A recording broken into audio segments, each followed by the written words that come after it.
नमस्कार साथियों, वेदांत क्लासेज के यूट्यूब चैनल पर आप सभी का हार्दिक स्वागत व अभिनंदन। साथियों, जैसा कि आपको थंबनेल में दिखाई दे रहा है कि आज हम इसके ऊपर चर्चा करेंगे। भ्रष्टाचार से रिलेटेड एक इंडेक्स जारी किया है और उस इंडेक्स में जो देशों की क्या स्थिति है, जैसे भारत की स्थिति क्या है या शीर्ष स्थान पर कौन सा देश है, सबसे नीचे की स्थिति कौन से देश की है, में कितने देशों को शामिल किया गया है।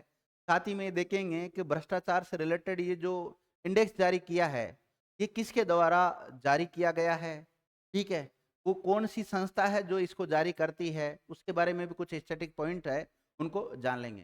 क्योंकि भारत की स्थिति अभी हम आप देखेंगे, आगे चर्चा करेंगे, उस बहुत ज़्यादा खराब है।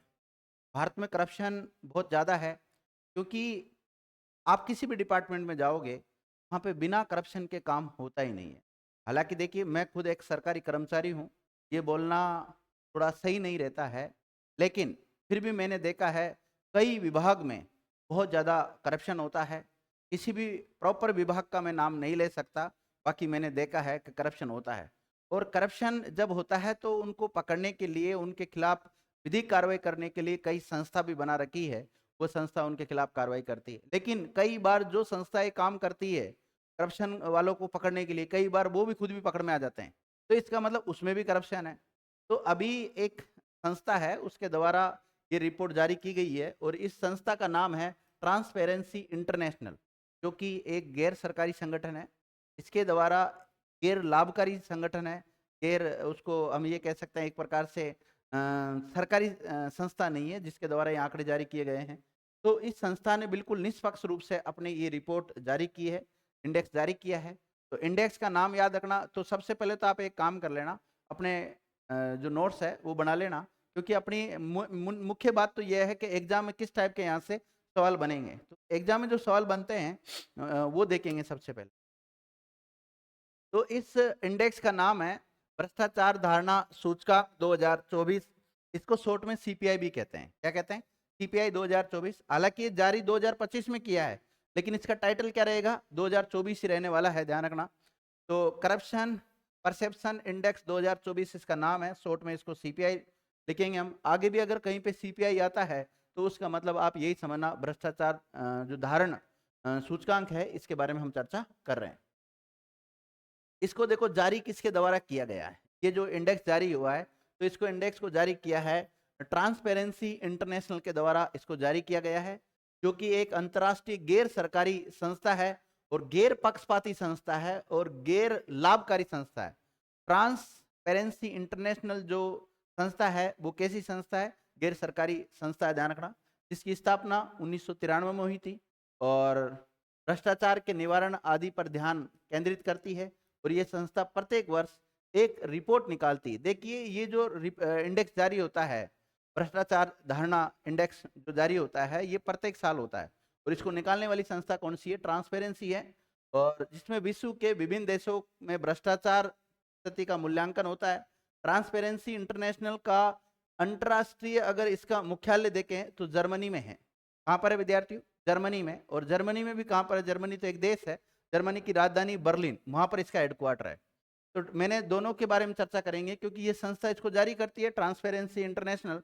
तो इसका हेडक्वार्टर कहाँ पर है? बर्लिन में है। और बर्लिन कहाँ पर है? जर्मनी में। इसकी स्थापना कब हुई थी? 1993 से। और ये एक गैर सरकारी संस्था है। ये 3-4 बिंदु याद रखना। और भ्रष्टाचार से रिलेटेड इंडेक्स जारी करती है, प्रत्येक वर्ष जारी करती है, ठीक है। ये पॉइंट तो आपको याद रह गया होगा। अब इसको अभी जो जारी किया गया है, वो जारी कब किया गया है? इसको 11 फरवरी 2025 को जारी किया है। तो जारी करने की दिनांक भी आप याद रख लेना। और इसमें सबसे शीर्ष स्थान पर डेनमार्क है, यानी डेनमार्क में सबसे कम भ्रष्टाचार है। यह शीर्ष का मतलब किससे लिया गया है? जहां सबसे कम भ्रष्टाचार हो। जो पहले दूसरे तीसरे चौथे नंबर पे आएगा, पहला नंबर पे आएगा, इसका मतलब वहां भ्रष्टाचार कम है। कि दूसरे पाएगा तो फिर उससे ज्यादा है, फिर तीसरे पाएगा तो उससे ज्यादा है।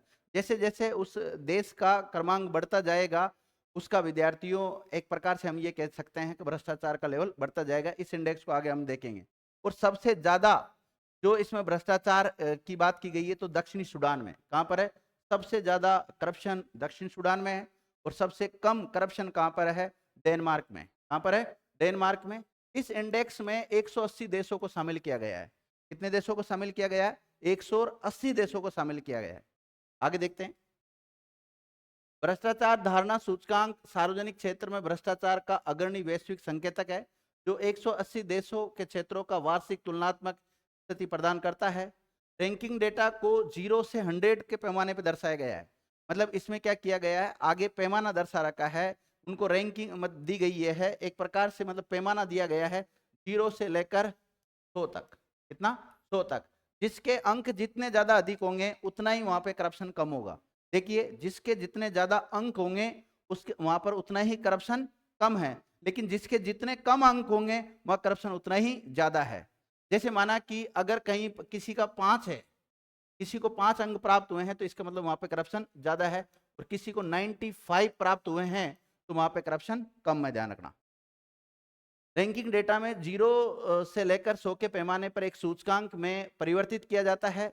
यहाँ पे 0 का अर्थ है पूर्ण भ्रष्टाचार, मतलब पूरा भ्रष्टाचार है वहां पर, और 100 का अर्थ है सरकारी भ्रष्टाचार की कोई धारणा नहीं है, मतलब सरकारी स्तर पर वहां पे किसी प्रकार का कोई करप्शन नहीं होता है। मैंने समझा दिया था इसको आपको। और इस सूचकांक में डेनमार्क पहले स्थान पर रहा है, और लगातार 5वीं बार ये पहले स्थान पर है। ध्यान रखना, डेनमार्क मतलब हमें जब भी ये 5 बार लगातार जारी हुआ इंडेक्स, तो उसमें शीर्ष स्थान पर रहा है। कौन सा देश रहा है? डेनमार्क रहा है विद्यार्थियों। और सबसे अंत में या सबसे ज्यादा भ्रष्ट देशों में किसको शामिल किया गया है? दक्षिण सूडान को शामिल किया गया है। ये बात मैंने आपको बता दी थी। अब कुछ टॉप जो देश है, जो राष्ट्र है, इस सूचकांक में उनका कौन सा नंबर है उसको देख लेते हैं। तो सबसे पहले नंबर पे है डेनमार्क, दूसरे पे है फिनलैंड, तीसरे पे है सिंगापुर, और चौथे पे है न्यूजीलैंड, और पांचवे पे है लग्जमबर्ग, नॉर्वे और स्विट्जरलैंड एक साथ है। ध्यान रखना। तो यानी कि सबसे कम, ये कम को दर्शाता है। ध्यान रखना, सबसे कम भ्रष्टाचार कहां पर है? डेनमार्क में। से थोड़ा सा ज्यादा भ्रष्टाचार कहां है? फिनलैंड में। फिर वहां पे सिंगापुर में है, फिर न्यूजीलैंड, फिर लग्जमबर्ग, नॉर्वे और स्विट्जरलैंड का नाम आता है। लेकिन देखो, डेनमार्क में भी 90 स्कोर किया है, 90 का स्कोर ही प्राप्त किया है।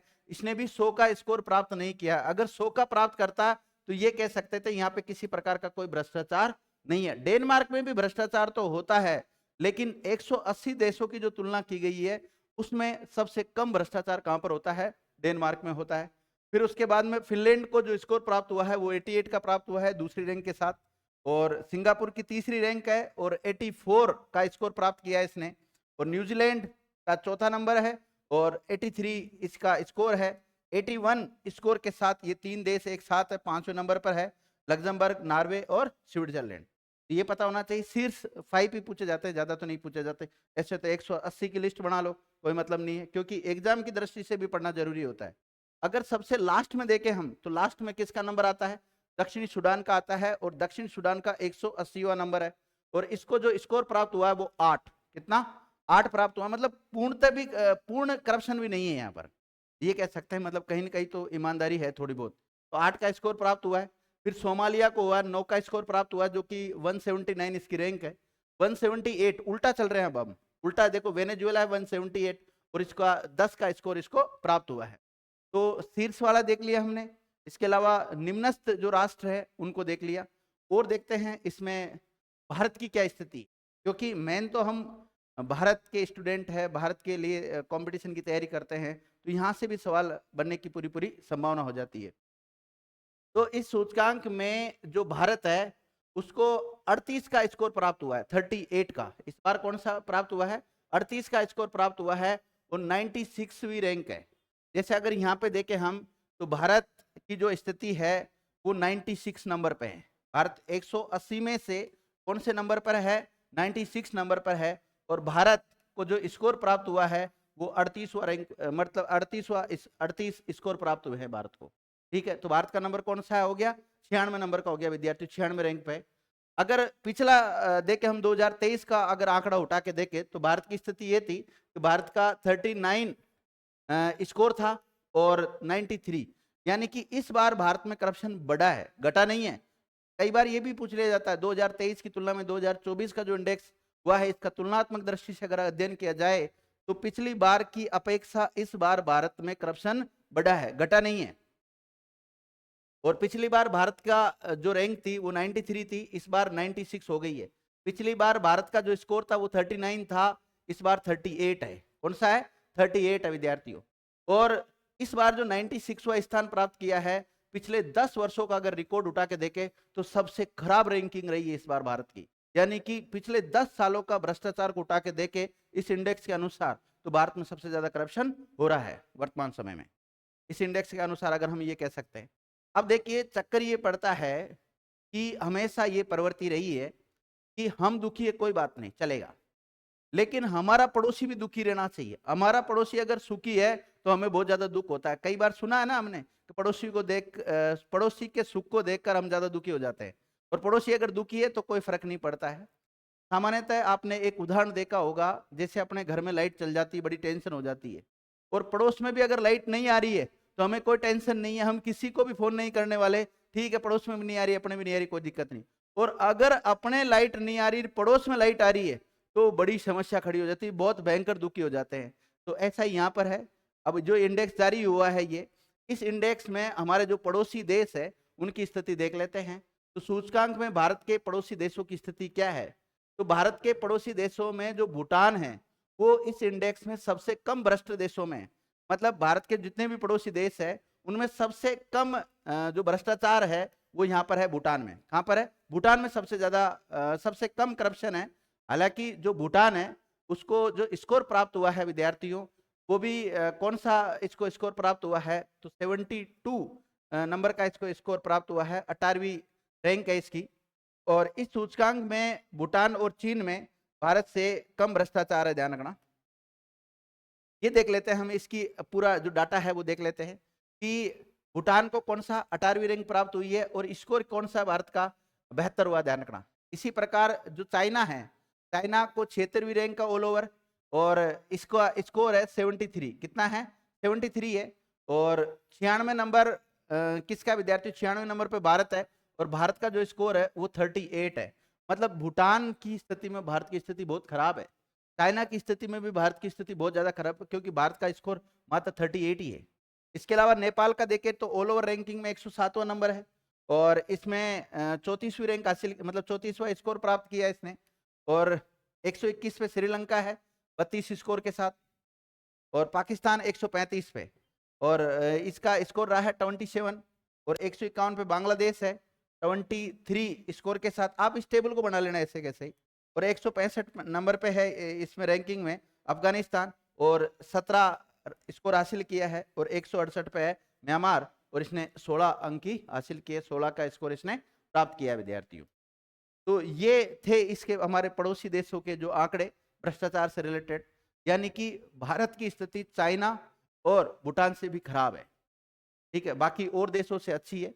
और देशों में हम ये कह सकते हैं नेपाल से कम करप्शन पाया जाता है भारत में, श्रीलंका, पाकिस्तान, बांग्लादेश, अफगानिस्तान, म्यांमार, इनसे कम करप्शन है भारत में अगर तुलनात्मक दृष्टि से देखें। बाकी इन दोनों से तो ज्यादा है, और ज्यादा नहीं बहुत ज्यादा है इन दोनों से तो, क्योंकि भूटान को तो विद्यार्थी 72 स्कोर प्राप्त हुआ है, ऑल ओवर 18वीं रैंक है। और भारत की ऑल ओवर रैंक की बात करें तो 96 है। कौन सी है? 96 है।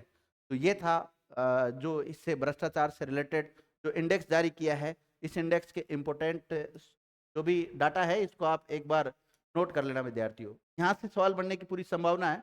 इसको जारी कौन करता है? तो इसे ट्रांसपेरेंसी इंटरनेशनल के द्वारा जारी किया जाता है। उम्मीद है सारे फैक्ट आपके समझ में आ गए होंगे। और अगर आप डेली करंट पढ़ना चाहते हैं, फ्री में पढ़ना चाहते हैं, बिल्कुल निःशुल्क कंटेंट प्राप्त करना चाहते हैं, तो वेदांत क्लासेज का जो एप्लीकेशन है उस पर जाइए। वेदांत क्लासेज का एप्लीकेशन आपको कहाँ पर मिलेगा? तो गूगल प्ले स्टोर पर अगर आप जाएंगे वहाँ जाके सर्च करना वेदांत क्लासेज अजमेर, सर्च करोगे, डाउनलोड करोगे, उसके बाद में आप जैसे ही फ्री स्टडी मटेरियल में जाते हो तो वहाँ पर आपको बिल्कुल निःशुल्क सारे नोट्स मिल जाएंगे। थैंक यू विद्यार्थी।